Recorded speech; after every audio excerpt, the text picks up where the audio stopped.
Hey guys, this is Miki Spear, and my upcoming podcast, The Healing Half with Miki Spear, is a show where we will take half an hour or less to dive into how we can heal our own wounds, as well as help others with theirs. We will talk about grief in all forms, as well as other tough topics like body image and anxiety, because it's all connected, and I can't wait for you to hear it. As you know, this holiday season is right around the corner, and that seemingly joyous time can be so hard for people grieving. So my prayer is that this podcast, which will launch on Monday, November 8th, helps people feel less alone and more supported this season and of course in all the rest of the months to come. Now, you might be wondering, who the heck am I and why am I talking about this? So let me quickly introduce myself. I am a musician, author, and talk show host. My mom died when I was 13 years old, and I spent the better part of a decade running from my grief and pretending I was fine. Spoiler alert, I wasn't. Eventually, all aspects of my life seemed to be crumbling, and I finally got to a counselor where I began to do the hard work of going through that unprocessed grief, and it was only then that I realized truly how much trauma had taken place.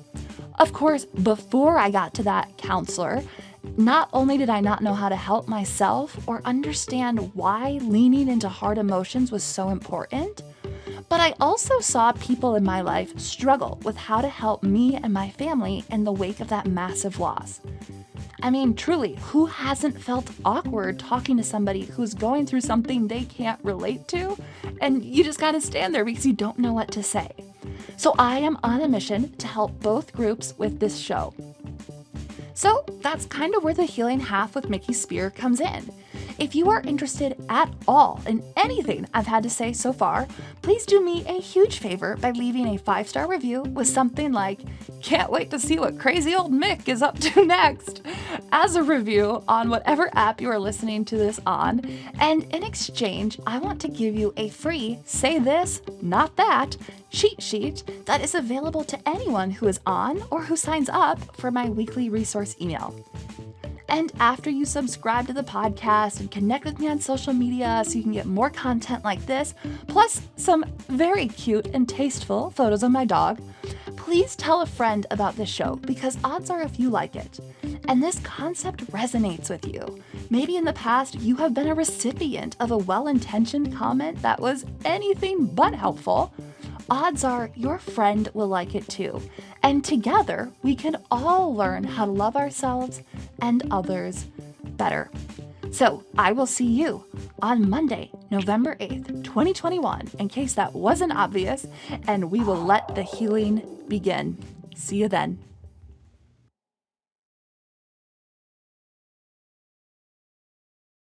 Welcome to The Healing Half with Miki Spear, where we take half an hour or less to dive into how we can heal our own wounds, as well as help others with theirs. I am a musician, author, and talk show host. My mom died when I was 13, and this show is a place where we can talk about grief in all forms, as well as other tough topics like body image and anxiety, because it's all connected and could all use some healing.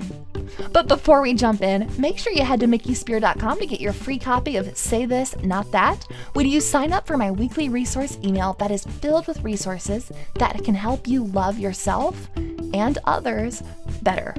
Without further ado, let the healing begin. In today's episode, we answer why is it so important that we look back at all of the losses we have had and acknowledge that they are authors of our story.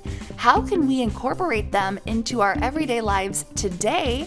And what on earth is a T-chart and how can that help with all this? Stick around to the end where I recap our top 3 points. Never really took the time to think, who made me who I am today? But through all this grief work, I now understand that each and every one of us is uniquely made and gifted, and your story is the only story on the entire planet, and every single chapter of your story has various authors. Now, it's really easy when you're getting to know somebody to only mention the last few highlight reels, right? But to really know somebody, you got to dust off those old books and go the whole kit and caboodle, right? And when we bring our whole selves forward and we tell our whole story and give honor to the ones who shaped us into who we are today, we become more grounded. We bring our true self forward. And maybe best of all, we allow others to be able to relate with us more. So if you are wondering, and if you're like, man, that sounds kind of good, I can use a little bit more peace and more grounding and ways to connect with people who have passed away, we've got an awesome little exercise called a T chart. So I'll give you a couple seconds, go grab a piece of paper and then join me back here.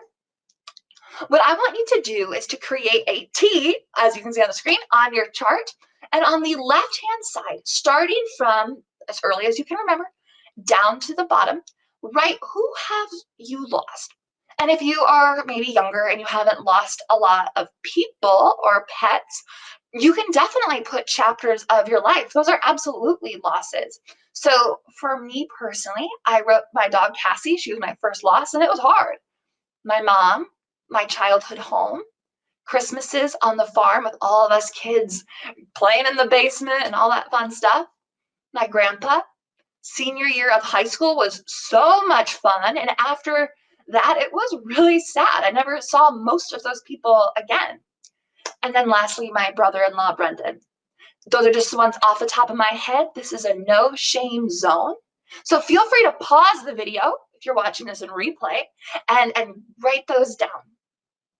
If you don't remember perfectly, that's okay. This is a tool to put in your tool belt so that way you can pull it out later. And a little disclaimer, if you recently lost somebody who was very close to you, I would encourage you not to do that person for today's exercise because that can get really emotional really fast. Instead, let's do our first experience with the T chart with maybe one that's a little lighter, and then you can pull that out later on and do the most recent loss for you, maybe in a more quieter, more time environment. All right, once you have that, I want you to pick somebody. So for me, for today's example, I'm going to do my mom. And then I want you to take that and on the other side of the chart, define what they brought to the table. What did they do for you? For me, this is so important because when I say my mom died or my grandma died, it's like, what does that mean? What does that mean? And a way that's really helped me connect with my grief has been able to name it. One thing that I heard of that was super, super important was when we name why the loss matters, it helps validate our pain and makes us more proud of the scar. I mean, if you saw a crazy scar on somebody's arm, how'd you get it? So I don't know. You think, cool, I guess. But if they had this like story behind it and could give you elaborate details, all of a sudden that scar makes a lot more sense. And I, in a way, I feel like that's how the authors of our stories are too. We can brush it off and go, oh, yeah. But when we really dive in and we lean into what are the details of that chapter? Why did it hurt when it ended? I think we really can own that a lot better. So the ones that I listed for my mom was after she passed away, I missed her hugs. I lacked security, normalcy, my goodness. I missed somebody to ask how my day was as off after school. I mean, people asked, but it wasn't the same. I missed meals, shopping, driving around. Like there's so many things that went away after she passed away. And I'm going to give you a couple seconds. Feel free to pause this video if you want to spend more time there. And as you look at this list, not only do you get to see all these awesome people, pets, and chapters of your life, you get to see what one of them really did to shape why they mattered so much to you. And when you look at that T chart, it's no wonder why it hurts, right? When you share your stories, I encourage you to pack some of these details in. Because when you share your story with people close to you, then you can expand upon them better. And you might be saying, well, geez, why should I share my story? What's the big deal? And the biggest thing is, I get it, because remember, for like a decade after my mom died, that was me. What's the big deal? I'm fine.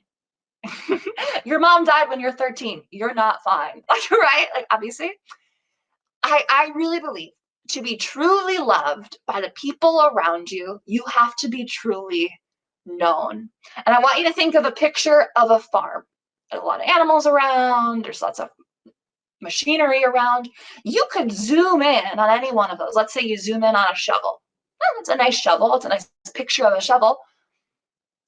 That's us when we don't bring our whole selves forward and we don't connect our past and our present well. We just zoom in, we just share with people just that little itty bitty bit part of ourselves. But if you pulled back the picture and you said, oh my gosh, here's really who shaped me, here's why it hurt when that chapter ended, you then get to see the cows, the chickens, the barn, the tractors, the farmers. You just get so much of a better picture. And I'd encourage you guys to do that. And if you're thinking to yourself, that sounds awful, remember, I understand. This is a journey, not a destination. So you do not have to do anything you are uncomfortable with. But I would encourage you to think of your target, not your local convenience shopping store, but this metaphor that I came up with is the target. So I want you to think of a target with rings, right? You've got your outer ring. Those are your people who are like acquaintances, but you're not that close. Then you've got your friends. But then you've got your inner circle. And that is like the people absolutely closest to you. Different levels of closeness require different levels of expectation. You don't owe anybody anything. So if you run into a pal at the grocery store who you haven't talked to for 15 years, they say, hey, I heard your mom died. I'm really sorry about that. How are you doing? You don't owe them that. You do not have to be vulnerable with anybody, whether they're in your outer circle or your inner circle. But I would encourage you to remember what 13-year-old me adamantly denied, is that when you allow those people in your inner circle in, when you allow them in, remember, fences are made to have gates. You're supposed to let the good in, not just keep the bad out. It gives them a chance to help you. It gives them a chance to maybe share your story with them, and they can share their story with you. If you never do that, you'll never get deeper, and you're just going to be focused on that one shovel for the rest of your relationship. And I can tell you from personal experience, it's really, really hard to let those people in. But when you do, you are going to have so much grounding. You're going to feel so much more at peace. You're going to feel so much pressure just release off your shoulders. Somebody shared in the comments during the live show, grief shared is half the pain. Isn't that unbelievable? Oh my gosh. So please consider letting those inner people in. And then also think, how can you be there and how can you show up for people in your inner circle? And I know I mentioned earlier on the show that we are going to talk a little bit about how we can help ourselves. So of course, we've got the T-chart and letting people in. But we also want to make sure, how can we help others? And I think one of the best things you can say to somebody is a quote that I'm going to share with you. And it's just one that cut straight to my heart, because I think a lot of people think because my mom died, they can't talk to me about other losses because they feel like they're not enough. And that breaks my heart. So if I can tell you guys a little book series, and I'll make sure I share the link in the follow-up email so you know exactly how to find it. There's a 4-part series called Journeying Through Grief. And in book 1, there's this amazing quote. It's, the worst kind of grief is your own. The worst pain you'll ever experience is your own pain. I'm going to say that again. The worst kind of grief is your own. And the worst pain you'll ever experience is your own pain. If I went into the hospital with a broken arm, it doesn't heal any faster just because I look across the ER and somebody broke their back, right? Your grief is important. Don't worry about them. Focus on your arm, right? Take care of yourself and don't worry if it's not as severe as somebody else's. Another thing that you can share with your friend who is grieving is that grief is cumulative. My best example of this is, I mean, look at your list, right? You kind of saw my mom was my first massive loss. And I think a lot of people who've had these really tight inner circle losses understand what I'm saying when I'm about to say grief is cumulative. Um, because when I went to a funeral a couple years ago, I I knew this person and I cared about them, but they were on my outer circle. Like this was not a massive personal loss. And the entire funeral, I was sobbing, like sobbing, just broken down. And I was like, what is going on? Like, what is happening? And that's when somebody pulled me aside and they said, hey, I bet funerals are really hard for you because you've had a lot of loss. And they reminded me that every time we experience loss, it rehashes. So think of a snowball, right? It just gets bigger and bigger as your life goes on. So if your friend is struggling and doesn't really know why, just remind them of that. Here are your 3 takeaways. 1. Share the whole farm, not just the shovel. Your relationships will be so much deeper when you bring your whole past forward versus just a piece of it. 2. Your broken arm won't heal any faster by you focusing on someone else's broken back. And 3, grief is cumulative, so there's always more behind a loss than what meets the eye. In addition to the short book series you should totally check out called Journeying Through Grief, I want to leave you with one resource that I created that I think is applicable to this episode specifically. For this show, I think you should check out my T-chart booklet that comes with instructions, lots of examples, and tons of blank T-charts for you and your family to keep diving into all of your losses and really begin to quantify and qualify why they are so hard. It's amazing how much healing really comes from that process. You can get this booklet shipped to you via Amazon, or if you subscribe to my Patreon, you can get the electronic copy for free and just print it off on your own. Well, links for all of that good stuff are in the show notes. Well, friend, that's all I have for today. Please remember that learning how to address our own wounds and how to help others with theirs is hard work. So please be extra kind to yourself today. In addition to the resource mentioned earlier, you can find all of my music, workbooks, cards, and social media links in the show notes. And while you're there, please don't forget to subscribe, leave a review, and share this podcast with a friend, because odds are if you like it, they will like it too. And together, we can all learn how to love ourselves and others better. This has been The Healing Half with Miki Spear, and I will see you next show.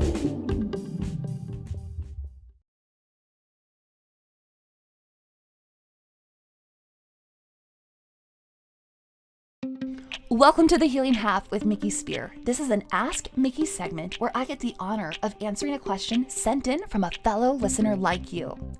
I know grief and other issues of the heart can be painfully awkward.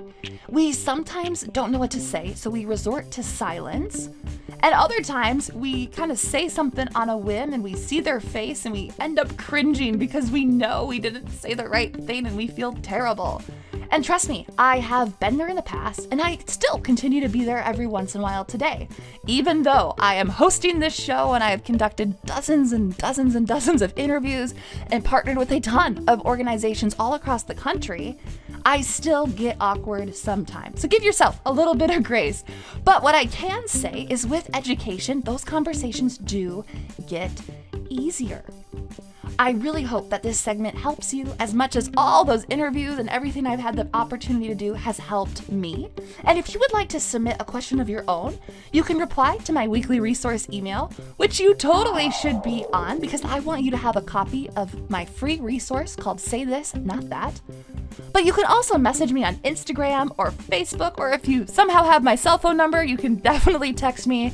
I promise you, I am not that hard to get in touch with. So, links to all of that are in the show notes. Let's get going and let the healing begin. All right, so here is the question. It says, I lost my mom when I was in high school, but I knew everyone in school pretty well. Now that I'm in college, no one knows that she died, and I feel like it's awkward when I have to explain it to people that she dies. Not only does it sometimes kill the mood, but sometimes I just don't want to bring it up, especially when I'm already having a bad day. Keep me posted on your thoughts. Well, you're in the right place, my friend, because I have a very similar story. So I'm just going to quickly kick it off in case you didn't know. But my mom died when I was in middle school. And I went straight into denial. I'm fine, I don't need any help mode, and built up these extremely thick and tall walls that I would not let anybody in. And I tried very, very hard to pretend to the world I was able to do this grief thing on my own. And I really wanted to strong arm my way through it and essentially just pretend nothing happened. So that actually, I don't want to say worked well, because obviously I was still very much affected by it in middle school and in high school. But one thing that I can say is I was able to live in that state of denial for a while because I was in an environment that I was very comfortable in. I was around middle schoolers that had known me for a while. And then the next year in 8th grade, I was with even more people. We looped, if you remember that term, where basically we kept the same kids over again. So 8th grade was pretty easy. But then freshman year came, and that's when I started to interact with kids that were older than me a little bit. So that was my first taste of kind of having to be like, oh, they don't know. But odds, which again is just praise God kind of a situation, it came up few and far between. Probably because high school kids don't have the best social skills, and they probably just weren't too concerned about my parents, which means they probably weren't going to be asking questions about my parents. I mean, my gosh, I barely ask questions about my friends' parents now. And I definitely wasn't doing that in early high school.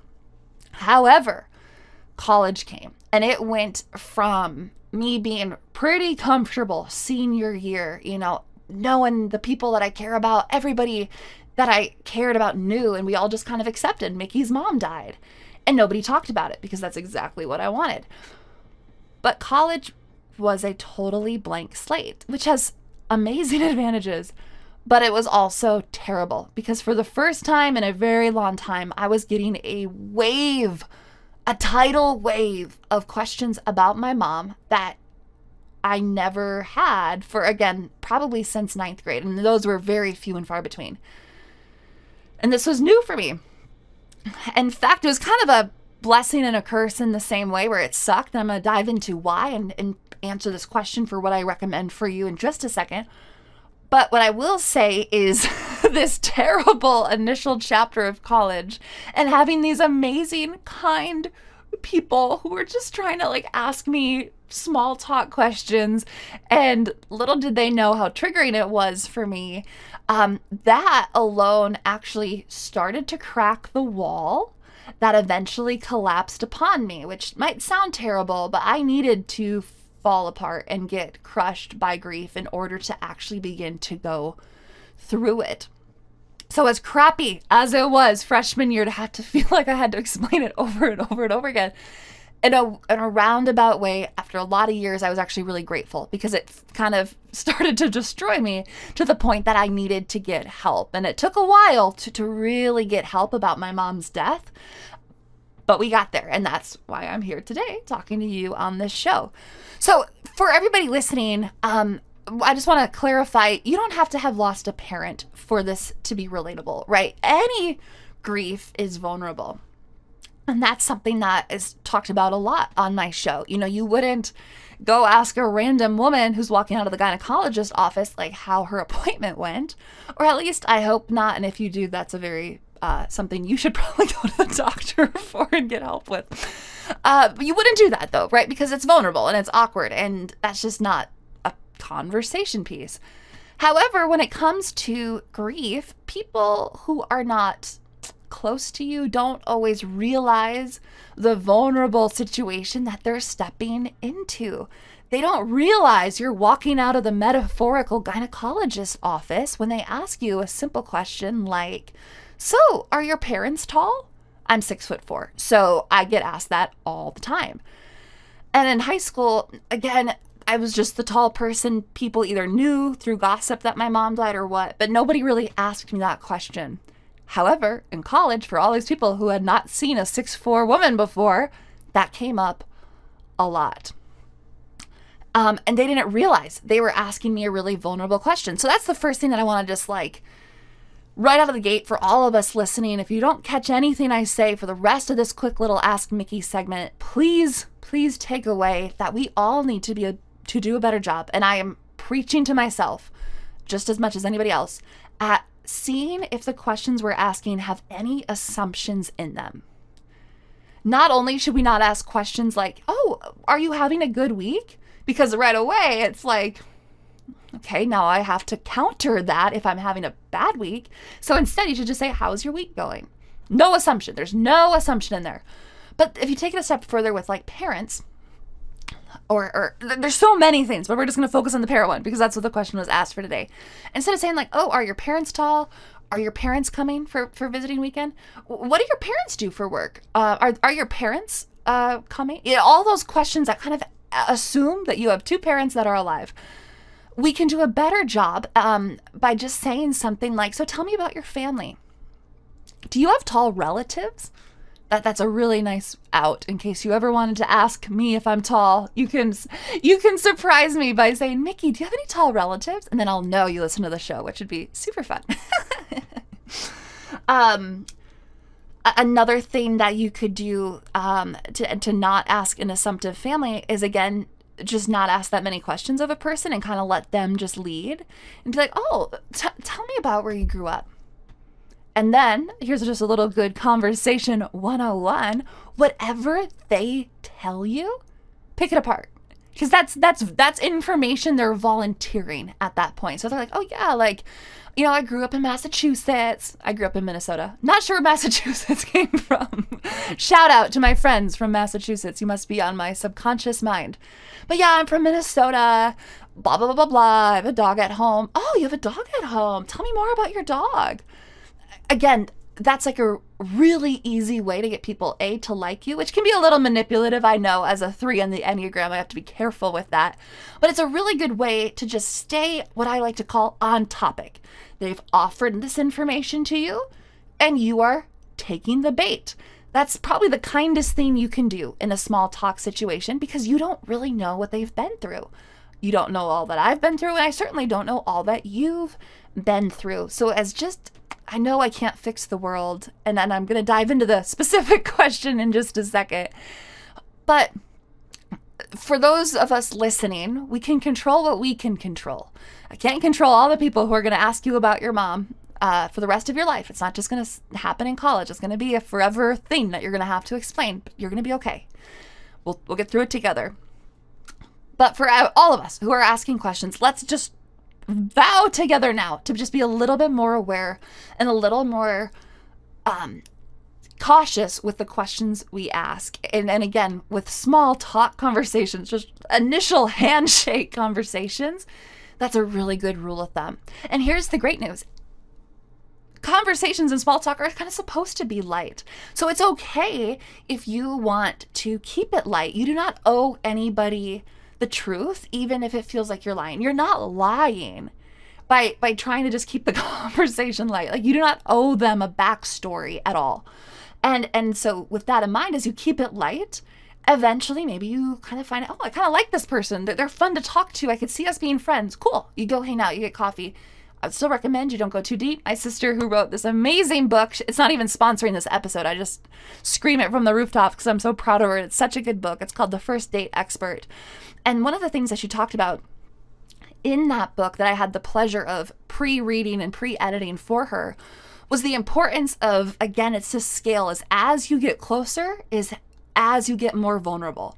If you do it out of order and you are super vulnerable right out of the gate, it can be really, really, really hurtful when they're not vulnerable back. And you're like, oh, I feel naked right now. I feel like I just walked out of the gynecologist's office and you're that creepy dude who's asking me how it's going, where I thought we were kind of the same.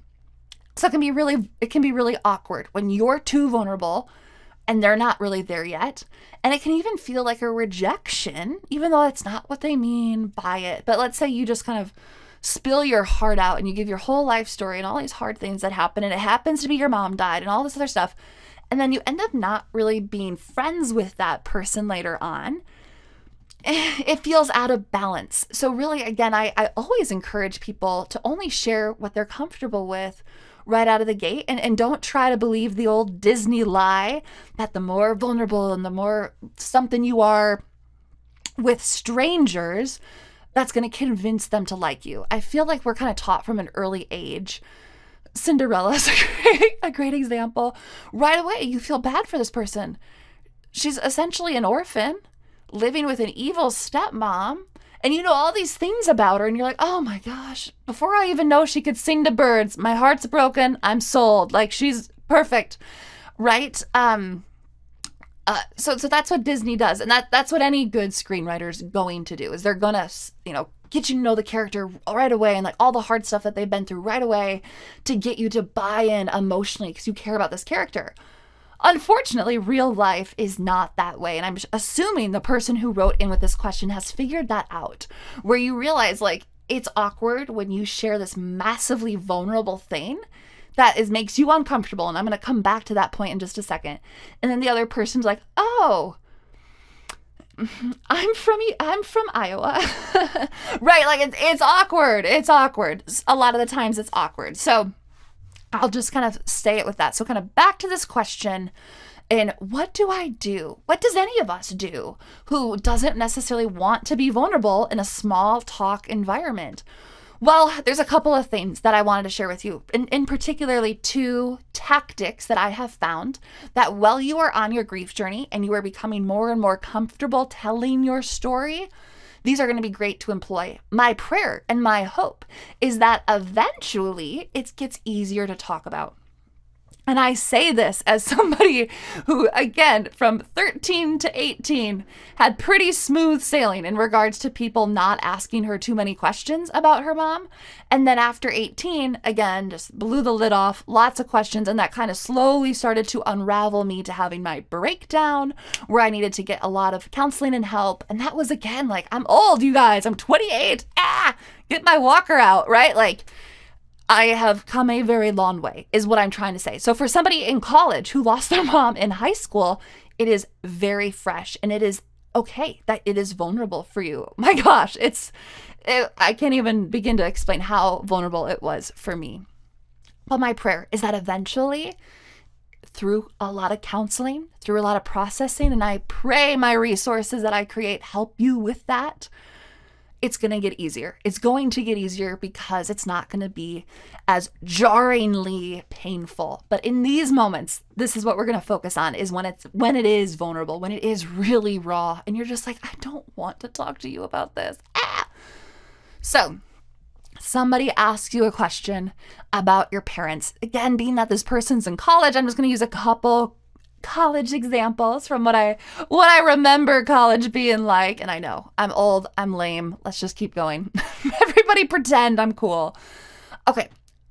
The first thing is, let's say they ask, hey, Mick, are your parents coming for parent weekend? First of all, I think my dad came once, which is great because I live in Indiana, which is not next door, and he had kids at home. But most of the time my answer was simply no. That said, and I love my dad, it's not a knock on him, it's a knock on just people who go to distant colleges. But let's say my dad was going for parent weekend. One dodge is what I like. One of the 2 tactics is simply what I like to call redirecting the question. And that is kind of saying, my dad's coming to parent weekend. How about your parents? Are they coming to parent weekend? Even though that's an assumptive question, and even as I said it, maybe the better thing would be like, how about you? Where? You just kind of toss it up. And then pick apart. And again, as they kind of answer it, my little manipulative small talk strategy I'm letting you in on, don't give them a chance to ask another question. Ask a second one and direct it away from parent weekend. Oh, my dad's coming. How about you? Oh, that is so cool. Did you grow, maybe she says, yeah, like both my parents are coming, and they're coming all the way. Oh, that's so cool. Where are they coming from? Did you grow up there? Is that where you kind of went to school, or did you move there eventually? And all of a sudden you're into their history of their moves, right? And that's just a tactic that I have found really, really helpful. For other questions that are a little more, vague, where you can use, I get asked a lot because I'm 6'4", how tall are your parents? I always say like, oh yeah, like my parents are both tall. Even as I say that, I realize it's not easy to say that because you're kind of talking about them in present tense, and it can be triggering to talk about somebody who died in present tense that you'd miss, and perhaps if you're like me, haven't done a great job at processing. So I remember sometimes when I did try to just say, oh yeah, my mom is 5'10" and my dad is 6'4", that was also really hard because I hadn't spoken about her in that tense in a while. And so I had a really emotional day after that. So it kind of backfired on me. But you could just answer it quickly and dodge it and say, oh yeah, my mom is 5'10", my dad is that. How about you? Throw it back. How about you? But maybe they say something like, oh, like what do your parents do for work? The second tactic that I'm going to employ is backing it up in the timeline. It's like, oh, growing up, my dad sold insurance and my mom was a flight attendant. How about you? Maybe I should just call this entire question on the podcast, how about you? In regards to dodging that. But if you're worried about lying and it's almost triggering for you to lie and it's triggering for you to tell the truth, you're kind of stuck in between a rock and a hard place. This one's a great little thing where you're just like, oh yeah, I'm telling the truth. My mom, back when I was growing up, was a flight attendant, and my dad, back when I was growing up, did sell insurance. And that's kind of a nice way, again, to be able to say it without triggering yourself. So I hope that is helpful. Again, I wish I could tell you after college that this would never happen again. But unfortunately, it's going to come up over and over and over again. Unless we can get every single person in this world to watch this episode of The Healing Half with Miki Spear, which would be awesome. Feel free to help me on that marketing expedition. But until we can convince the world to not ask any assumptive questions, you're going to get this question. That's just how it's going to go. And so, again, to recap the points here. 1, keep going to counseling because it's so triggering and it's so hard when it's so fresh. The more you work through it, the more you process it. And I really hope that the resources I put out help you process it. The more you do that, the less worried you are going to be about this conversation. 2, grief is vulnerable. You don't owe anybody anything. So don't feel bad if you lie. Don't feel bad about anything in regards to this. Again, you're just trying to go to school and go to class and just live your merry little life, and that's okay. So grief is vulnerable. And I think that's important for us as people, perhaps, who haven't lost anybody, to remember when we're asking questions. If somebody says, my mom was 5'10", instead of being like, what happened? Because again, to them, it's unfathomable that your mom would die because they have both parents. It's just not something on their radar. Most people that I would say was to were pretty nice about it. And they were like, oh, they picked up that, they stepped in something, like I said, they shouldn't have. But you every once in a while are going to get somebody who, again, just can't even comprehend that your mom died because that's just not in their worldview of possibilities yet. Welcome to the dark side, chica, right? Like they'll learn soon enough all the possibilities out there. But hopefully for all of us listening, we remember not to dive into topics that are vulnerable when we just meet somebody. And then last, I hope those redirect techniques are helpful a little bit, where you can just answer it without saying my mom died or even having to say was. You could just say, yeah, my dad is 6'4". How about you? You don't even have to bring your mom into it. As far as they know, you might not even have ever met your biological mom. What if you were adopted, right? Like, there are so many things within that assumption of how tall are your parents. And I'm sure you guys are just picking up. This is just triggering for me because I'm super tall and my mom died. So it's just like, two big things all fusing together here. But assumptive questions need to go, and we all can do a better job at that. But in the meantime, while we live in a broken world, I hope that this helped you a little bit. Well, friend, that's all I have for today. If anything I said in this segment makes you feel a little bit guilty, maybe about something you did or said in the past that I maybe told you not to do, please let it go. Our future selves will never be perfect. Our current selves will never be perfect. And our past self will never be perfect. And the best news of all is the world doesn't need us to be perfect. The world just needs us to be present and to care and to humbly and bravely walk forward in the right direction. So thank you so much for joining me on this journey where we get to learn how to heal our own wounds and help others with theirs. If you have a question of your own, or if this segment stirred up something, please let me know. I want to be able to help you however I can. And if you don't mind, please leave a review for the show. It makes a huge difference for the algorithm, and I am so grateful. Well, I'm going to let you go. I hope you enjoy the rest of your day, and I will see you next week. Bye.